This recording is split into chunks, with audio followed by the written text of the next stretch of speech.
back here with Newsfeed. Well, the developing story still this afternoon. The Judicial Service Commission continuing with those interviews for positions in our courts around the country. It's already sent that shortlist of judges for the Constitutional Court to President Cyril Rampahosa. The JSC, you'll remember, had to hold the interviews again after KSAC said it would go to court because of the way it handled the interviews the last time. The judges, which have been shortlisted for a second time, are Judge Jody Collipin, Judge Faiza Kathri Setulwani, Judge Mahube Molamela, Judge Bashir Valley, and Judge Ramaka Matopo.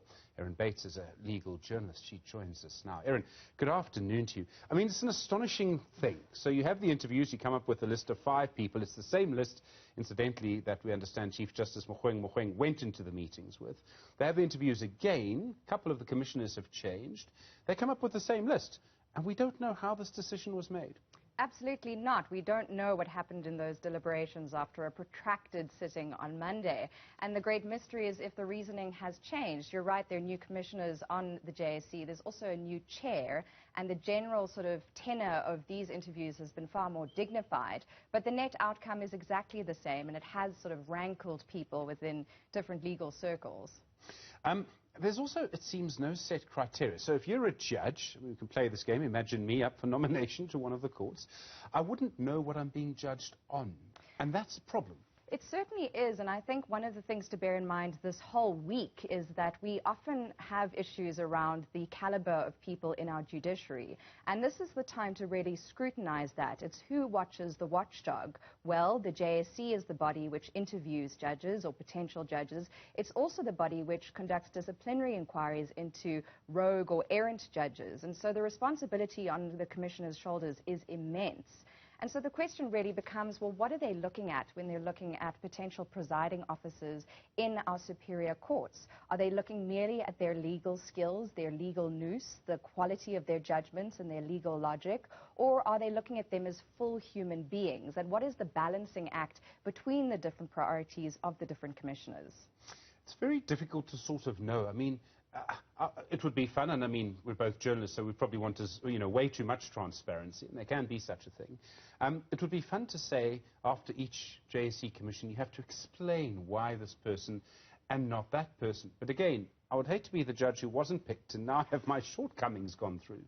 Certainly, and I do think in some ways those shortcomings are apparent from the interviews themselves. I mean, we've had some astounding candidates, galling candidates even, before the Commission for positions in the High Court in Gauteng, for example. Judges who don't know the basics of certain legal principles or certain legislation even, the separation of powers. And it's remarkable that some of the candidates are in fact enjoying an audience with the JSC. I do think perhaps one should err on more liberal transparency when it comes to what the JSC decides and what its deliberations are, rather than less. And certainly the way that it goes about making decisions and what happens behind closed doors after interviews is a great mystery and really essential public knowledge and information. In many countries, we don't really know how judges are appointed. I mean, in some more established democracies, the Justice Minister would just decide for a long time, and then there were demands for that to change. In the United States, for the Supreme Court, there's a thoroughly politicized process where you have the sort of pantomime where the judicial candidate or the nominee is asked questions and they don't answer the questions because they have to correctly base it on the facts, and we all know what's going to happen anyway. We have something very different. So we have judges and parliamentarians, and it's really the only time where you get all 3 elements of our society together: Parliament, sort of politicians and judges. It's no surprise then that we'd have contestation. I think not, but one of the things to bear in mind is that the JSC itself has its sort of basis in the Constitution. It's a constitutional sort of body in a way. It's sort of DNA, its genesis is in the Constitution itself. And while we have politicians as part of the Commission, they're acting there as commissioners of a body that's meant to evaluate presiding officers for the top courts. And so on one hand, they obviously represent electorates, but at the same time, they've got to sort of take off their political hat and put on their JSC hat, because they're part of a collective that's meant to work together as a unit to assess the candidates. And of course, along with the politicians, along with the lawyers, along with senior judges themselves, some of them in the running for CJ positions, we've got academics and analysts, really, of legal judgments and legal work. Do you think we need to change the system? And I mean, I realize that's a big question, because this is really the first time that we've actually had an issue where members of the Judicial Service Commission were accused of behaving improperly. I mean, you could claim maybe there was some evidence that this has happened in the past. I don't know if you'd be able to justify that. I can't imagine what we would replace the Judicial Service Commission with. I mean, I think to replace the Judicial Service Commission might be a drastic measure, but certainly to inculcate more of a structure around what it does and how it works might be helpful. Also, as you say, to hark back to an earlier point, to establish really what are the criteria here when we're looking at different judges, and what is the logic of the work that it does. You know, it really is such an important body in the country, and with the judiciary under increasing pressure, being the site of political contestation more and more, and likely for that to continue as we move forward as a country, I do think that there need to be reforms, there need to be better measures. And this has been a sort of apex crisis point for the JSC this year. I mean, April was a shambles, to put it nicely, but it's not as though it's had no problems in the past, and there is work which needs to be done to ensure that it is a more rigorous, more transparent and more credible institution.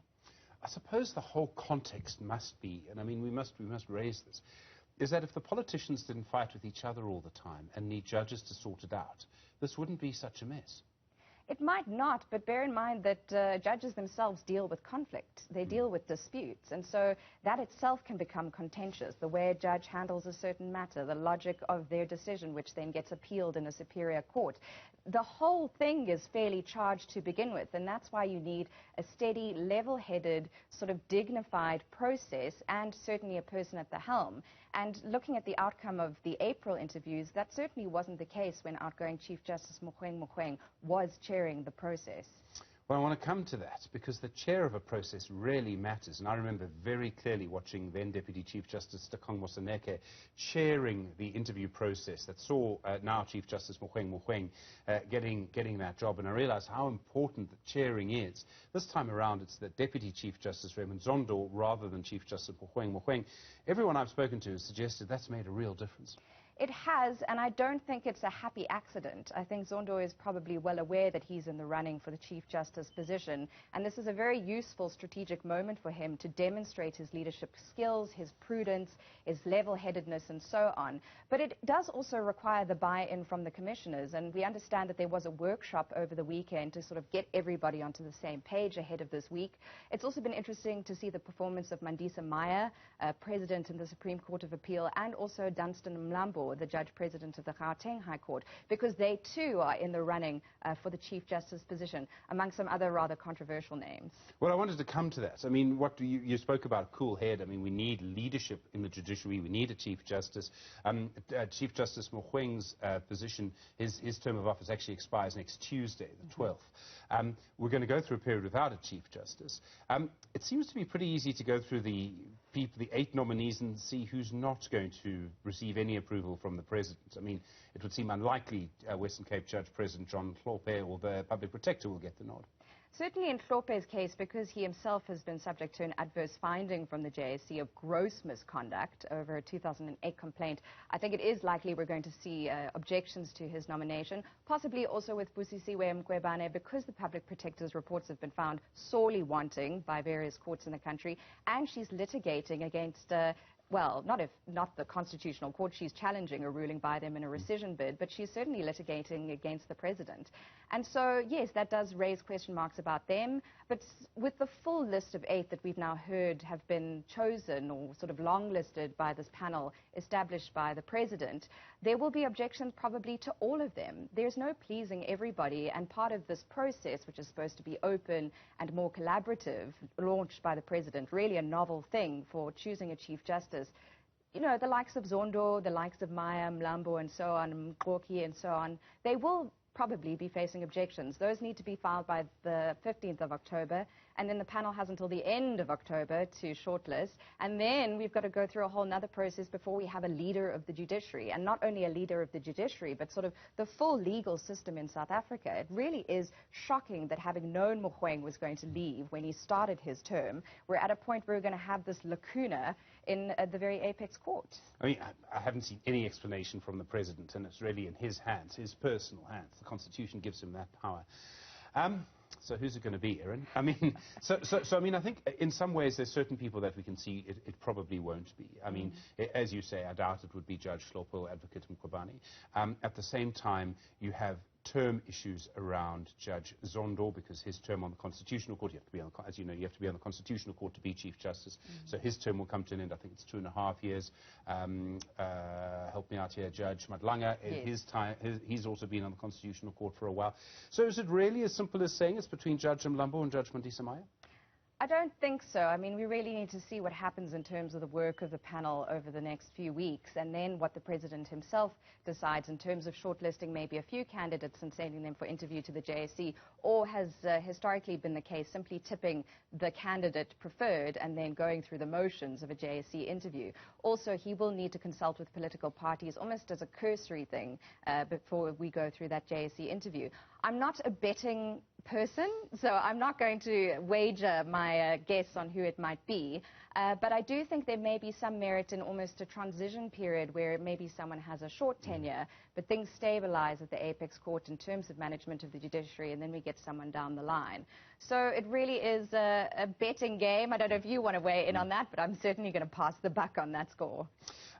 In the meantime, though, and it's really worth making the point, we need someone to speak up for the judiciary. Now, I wouldn't be surprised if we hear more from Chief Justice Mogoeng during his last week. I wouldn't be surprised. He's given 1 or 2 speeches recently. He may make 1 or 2 comments. But the person who takes over suddenly has the most immense job, because the job has developed. You're basically running a department, and you're running a court, and you're Chief Justice. Yes, and the ambit of the Constitutional Court has also expanded. You know, there was a time when it dealt with sort of strictly constitutional issues. Now it deals with other matters, you know, around labor, around competition, around business, and so on. And so the skill set required of the full bench is much wider than it used to be, and you have to have a chair who can manage all of that. I mean, in terms of the actual deliberations of the bench, the Chief Justice, the Deputy, are no more senior than any of the other members. But in terms of the duties and the office of the Chief Justice, it's an immense workload, and the courts really need a lot of jacking up. You know, the whole challenge of COVID-19, the need for IT infrastructure, financial resources and so on. It's a huge, huge responsibility. Bear in mind also that it's not only Mogoeng who's leaving on the 11th, but also Justices Sisi Kambempe and also Chris Jafta. So we've got a further 2 gaps who are going to, or that are going to emerge on the Concord bench. I mean, it really is a very unsteady time, and it's unlikely we're going to see much stability until earliest end of the year, I'd say. Sure. 2021, not done yet. Erin Bates, good to talk to you. Thank you very much indeed. Legal journalist for you here on News.